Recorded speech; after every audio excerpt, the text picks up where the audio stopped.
Hi guys, my name is Michael Solati. I am an undergraduate student at Southern Connecticut State University, meaning I'm from Connecticut, not New York. I'm not a native. I'm going to pretend to be for tonight. I've been working with Meteor for roughly a year now. I first started with Meteor sometime during the summer last year with a program called the 8100 program that kind of trained me with how to use Meteor, Mongo, what it really did is it exposed me to a certain love that I have with working with geo when coding, because maps are really fun.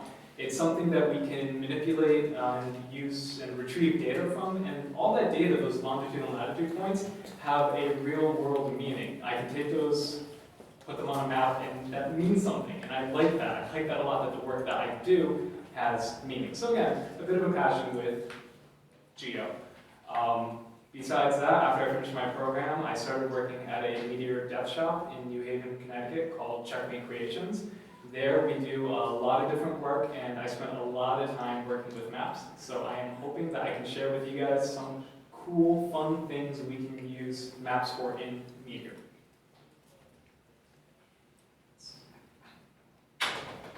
So the first thing I'm going to do is I'm going to give you a quick demonstration of what the application that I built does.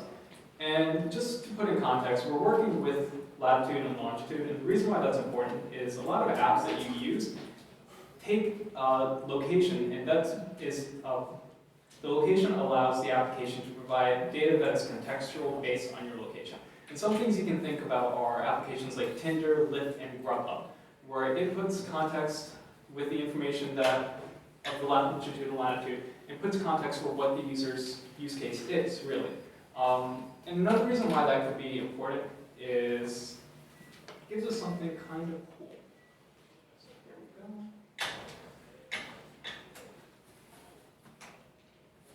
So I'm just going to refresh this page.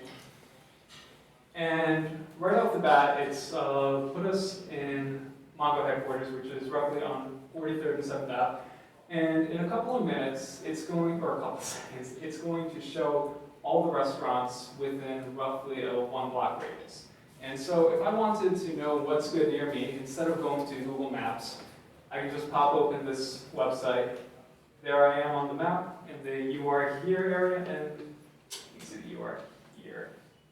And then here's a restaurant right here, just a few feet away. The Laird Theater that serves American cuisine. American Airlines Theater, which also serves American.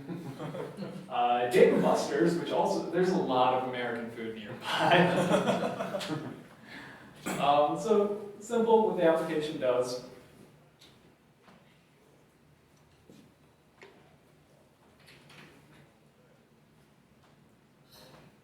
And so what our application, like I said, is doing is we're grabbing the user's location, and with that information, we're going to query a collection for all the restaurants that are relevant to a user. And these are going to be restaurants that are going to be near a user.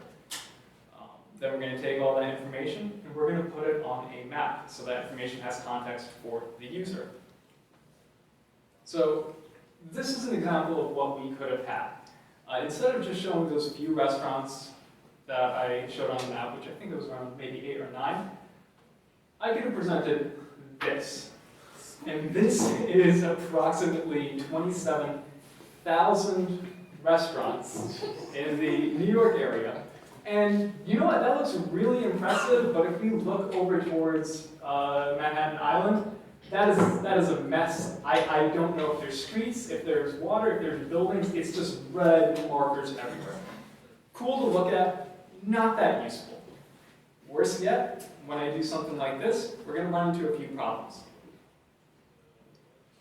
Our first problem is in a collection of 27,000 documents, we have too many points to render on a map. Like I showed you before, that's kind of like a stimuli overload.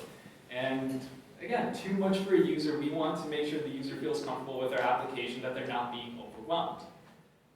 The other issue we have with this is when we're trying to render 27,000 restaurants on the client's device, most likely their browser will crash or freeze. And that's not fun for the user too, because ideally we will have a good user experience.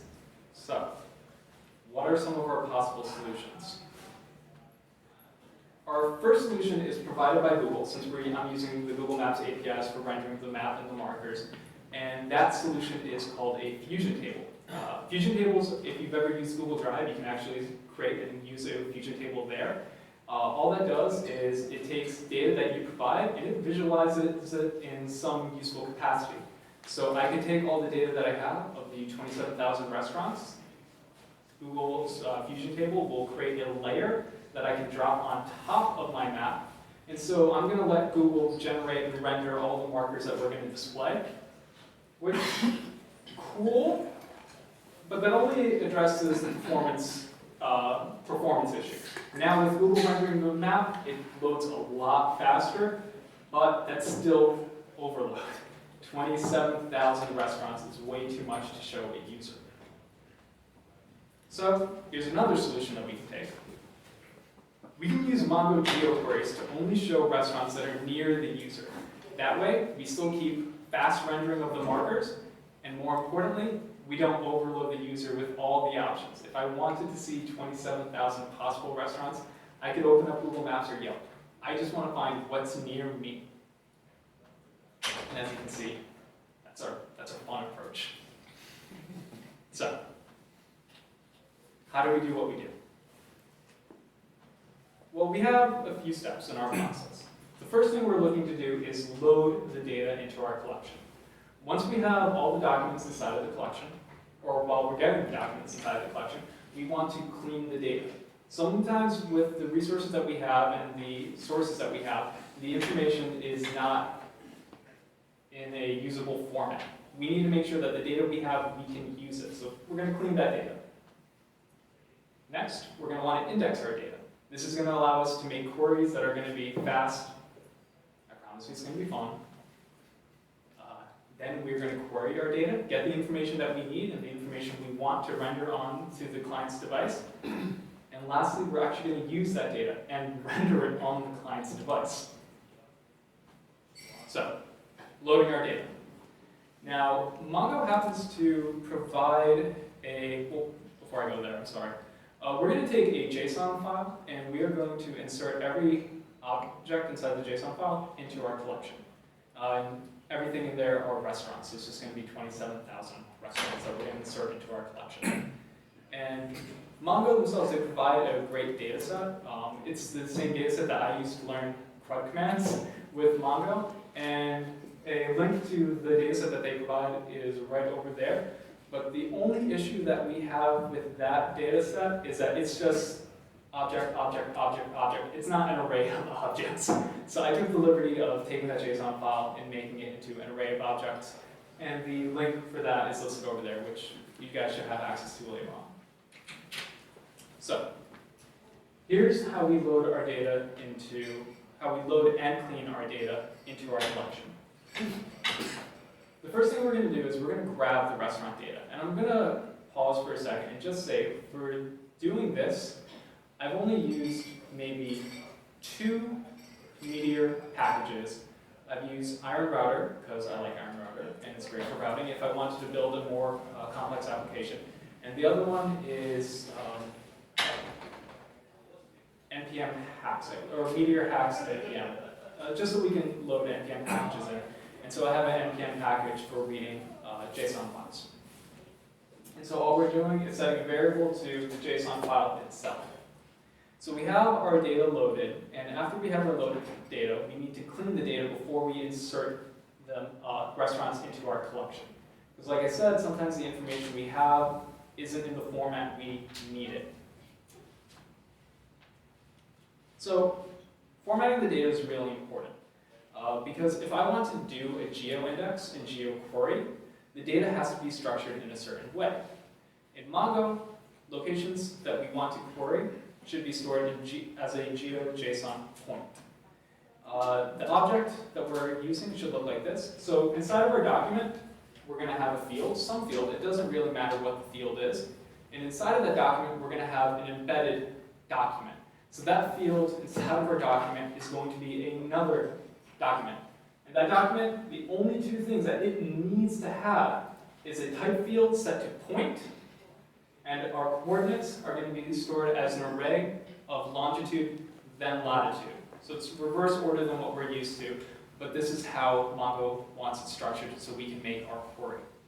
Keep in mind, this is the minimum of what we need. If you want to set some field to be maybe an address field that we have inside of our restaurant document, set that to address, and then you can have your street address, city, zip code, all the information embedded inside of the address field, inside of this object. But at bare minimum, what we need to do our query is have a type set to point and a coordinate being an array of the longitude and latitude. And it's really important that we store our data this way when we're doing geoqueries and geocoding, because we potentially could get this error message. Can't extract geo keys from the object, malforming geometry. So structuring the data and cleaning the data is really important. And you can see, that's what I'm going to be doing over here. I'm going to loop through every restaurant inside of our restaurant's JSON. And if the coordinates length is greater than or not equal to 0, that means I have an array of longitude and latitude.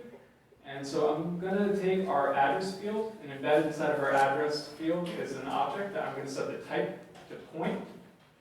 And we're going to set our coordinates equal to the coord value.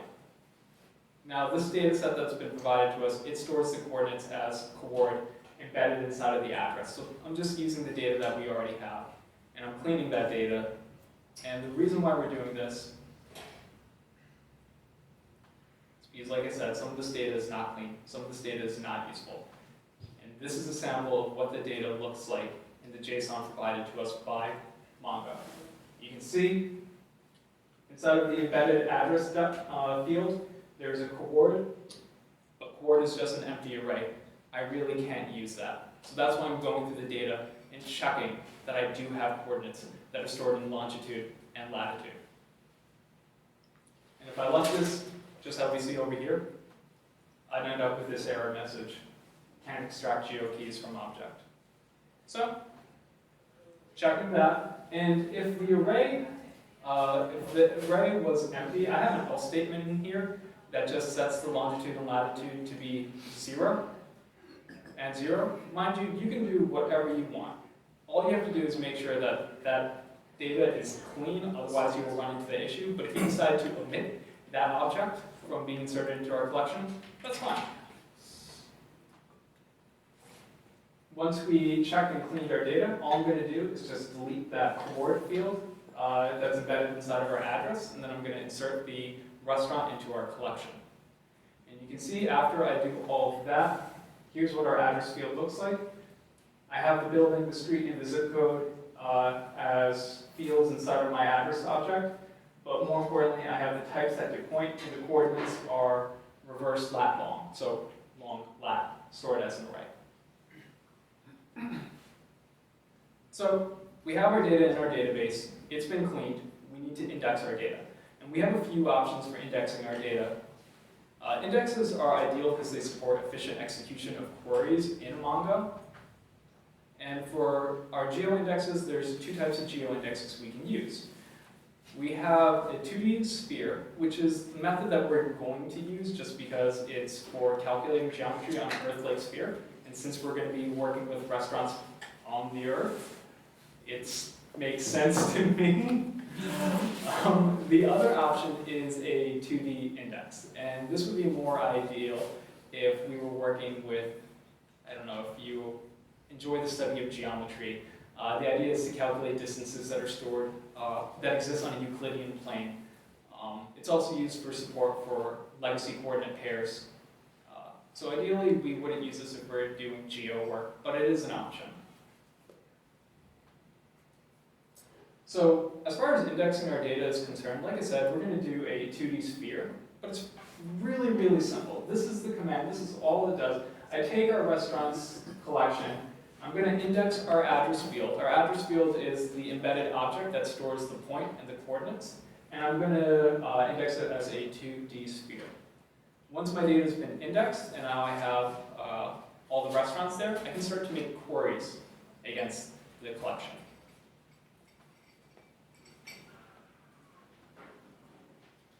So the operator that we're going to use to make our query is the $sign here. And this allows us to take a location and query all objects inside of the document that's coordinates are near the coordinates that we gave it as our arguments. And so here are a few of the query selectors straight off of Mongo's website. We have our geo-within, geo-intersects, near, and near-sphere. And for the most part, I want to ignore geo-within and geo-intersects, just because that's not really what we're going to be using for finding locations inside of locations near a location. We're going to be using our near. And keep in mind, the near selector works in both the client as well as the server. Mind you, some of the other query selectors like geo-within does not work with MiniMongo on the client. Neither does the near sphere work with MiniMongo inside of the client. Our next bit we're going to look at is our geometry specifiers, and this allows us to do a little bit more precision with our query. Before, I'm just searching for locations that are near the arguments that I gave it, but it will go from the closest location to the furthest location. So I will still have queried everything in the database. It's just going to be returned to me an array that is from closest to furthest. So we have two selectors that are specifiers of interest, which is the min distance and the max distance. The max distance just says this is the furthest from our location that we want to look at. And the min distance, it says the minimum distance is this point, so do not show anything within that range of the center to the min distance. And a great analogy for how you can look at that is the min distance would be like a donut, where the center would be your location. Everything in the hollow area of the donut are what we don't want to find, and everything within the donut itself, the actual donut, is what we're querying. And our max distance is our pancake, where really we're just going to search everywhere up until the edges of our pancake. And here is our actual query. We're going to go into our restaurants collection. We're going to be doing our query inside of our address field. And we are going to be doing our near operator. We're going to search geometry. Our type is point, which we already set. And our coordinates are the longitude and latitude. And for this function that I have, you may not see it, but the longitude and latitude is arguments that are being passed to the function. I'm setting the max distance to be 80, so this is going to search for all the restaurants near my longitude and latitude within an 80-meter radius of us, which is approximately 1 block. And I'm going to return this information as an array. So I've loaded my data, I've cleaned my data, I've indexed my data, I've queried my data. All this data is ready to be used. I can now show restaurants that are near a user. And so once we make, this application is doing the query on the server, but like I said, you can use this near command to do a query on the client. Once we have that, we're going to return the information to our client though, and we're going to draw this on a map. And I'm going to show you some code as to how I do that. So this is my index page, and whenever the index page is first created, the template, I'm just going to call my geocode function, which geocodes my collection, or indexes my location. My index is my collection. Once we render our template, I'm just going to initialize our map. And this Google Maps is actually an object that I created where I have a bunch of functions inside of here, and these functions are what draws the information onto the map. So this initialize functions loads up the map on the first time, and it sets the first marker when it loads up for where the user's location is. There's this find me function that will set the map to where a user currently is. The add marker will just put the markers on the side of the map. This marker exists, just make sure we do not store or render duplicate markers. So when I render the markers, one of the information I pass to it is the ID of the object that I'm going to put on the map. So I do a just quick check to see if that object already exists on my map. And if it does exist, I'm not going to render it. And this last one is clear markers. It cleans my map, removes all the markers from it. So going back into my index.js, now this find me function, which is I initialize the map at some random location. Next thing I'm going to do is I'm going to put the map to where the user is. And I'm using sessions to store the user's latitude and longitude, only because sessions are a reactive data source, so as soon as the session values change, this function will automatically be triggered. And I'm actually grabbing the longitude and latitude, just using some standard HTML5, where I'm grabbing the user's location through the browser, and I'm just storing that in the sessions. And here's my next function. Once the user's latitude and longitude are grabbed, I'm actually going to remove all the markers from the map. That way, if the user has changed their location, I can clean up the map and render new markers based on the user's current location. And I'm going to make a Meteor call for that function that exists on our server, passing to it our latitude and longitude. And I have a callback that's going to take the return, and it's going to render our query of the restaurants onto the browser. So restaurants equal result, which is what I was returned. And I like just using restaurants because it's an easy variable name to keep in mind. And I'm going to loop through all the restaurants. I'm going to get the restaurant's information so I can render it on the map. This information is just HTML. And if you've ever used Google Maps and you've clicked on a location and the little marker pops up and there's an info window, what you're seeing inside your info window is the content string, which is just the information that's actually stored with the marker. So I'm making sure I have all that information inside of there. Then I'm creating the object of the marker itself. And like I said, I'm using the ID so I can just make sure that I'm not duplicating the ID when I create the restaurant on the map, as well as I'm taking the coordinates. Now keep in mind, like I said before, we're storing the longitude and latitude in reverse order. So my latitude is taking the coordinates and taking the pointer in the 1 index, and the longitude is taking the pointer in the 0 index. And I'm also grabbing the restaurant's name, my info window. I created up here, and that's this little HTML that's going to pop up when I click on a restaurant. I check if that marker exists. If it doesn't exist, I'm going to put that marker on the map, and when I click on it, I'm just going to pan to and show that on a map. So if I look back at the application, that's really what we see here. All these markers are being thrown onto the map. It's panning to that location when I click on it. The information is being showed over here. So it's a lot more useful than what we had before, just showing, or what we could have had before, showing just 27,000 possible restaurants. Now I'm only showing a select few near a user, having queried that data.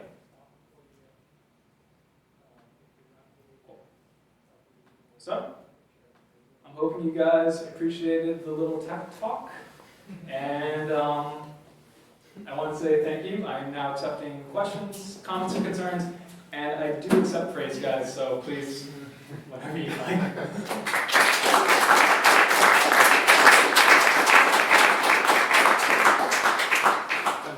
Okay, guys.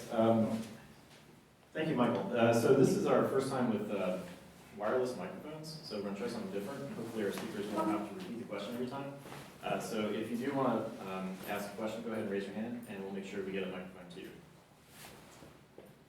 Hi, I'm Joe. Thanks for the talk. I have a question about your index.js file. At the very top, you had a function, and I'm just wondering if you were to use, call geocode.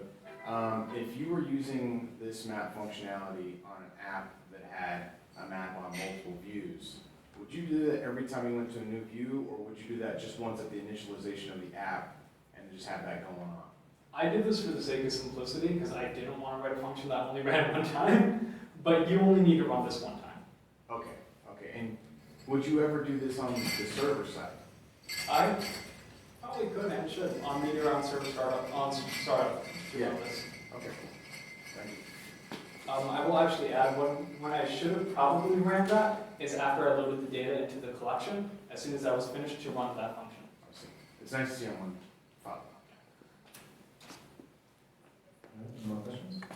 And Michael, you did have this up on GitHub, is that right? Yes, it is on GitHub. I apologize. The link is right over here, github.com/Michael Solati /funwithmaps.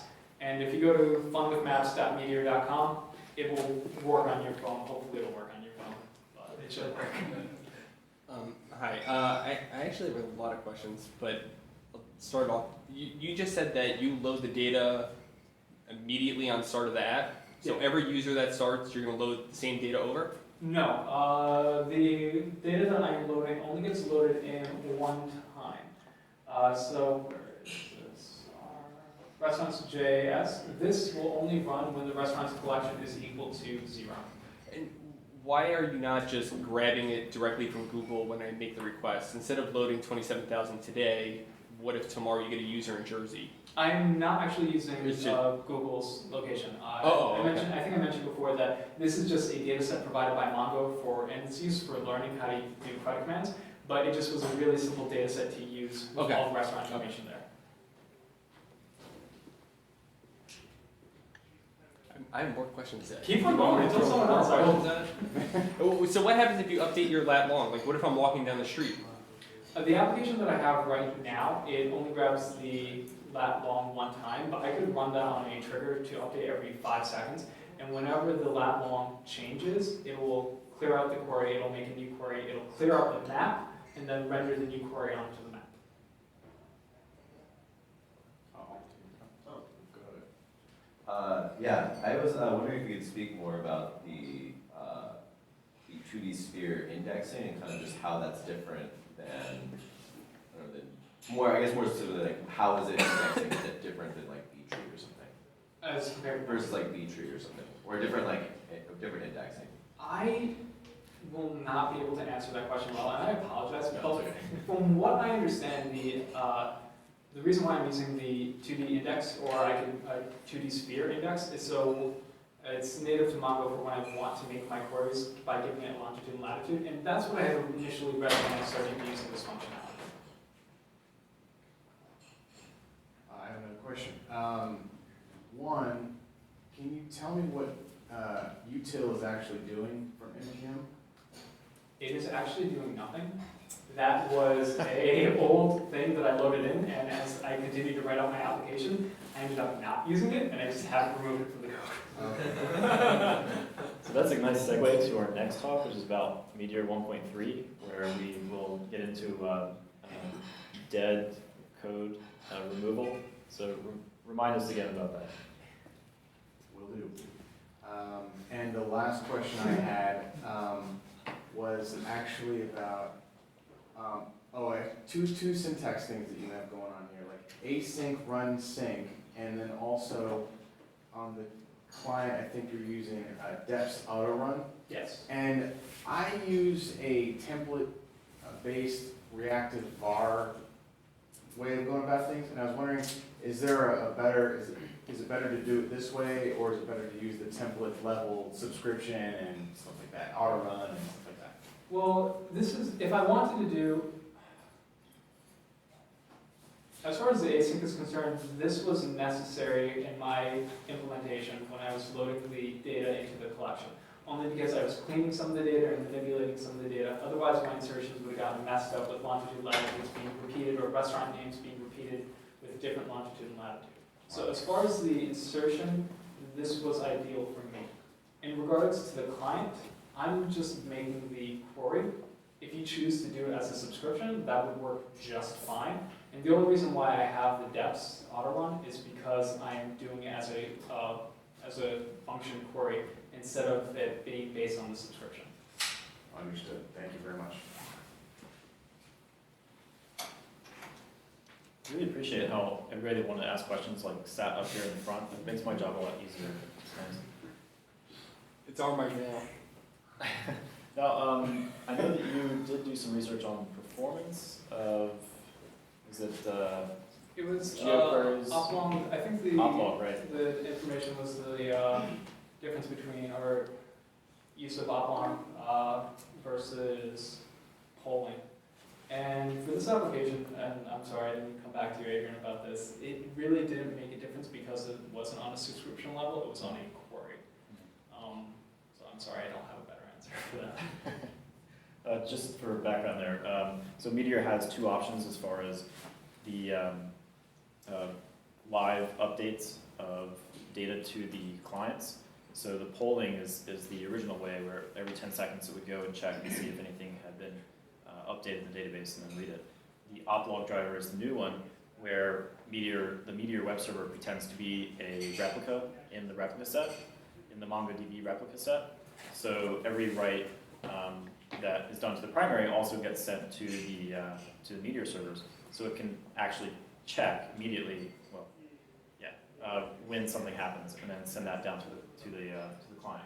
So oplog is what you want for best performance, but certain things are not Scalable with oplog. Not scalable with oplog, so you might actually turn that off in parts, and that's actually something that 1.3 I think can help with. But also there are certain queries that are not eligible for oplog, and I know that some kind of geo queries are not eligible. But I think you mentioned that was like if you're using the where. The where operator Is not was not supported, but the the near the is. near has been working just fine. Okay, cool. Which ideally, if you're doing indexes like this, trying to find things that are near a user's location, the near query would work awesome for you. Great. All right. Well, thank you very much, Michael. Thank you for having me.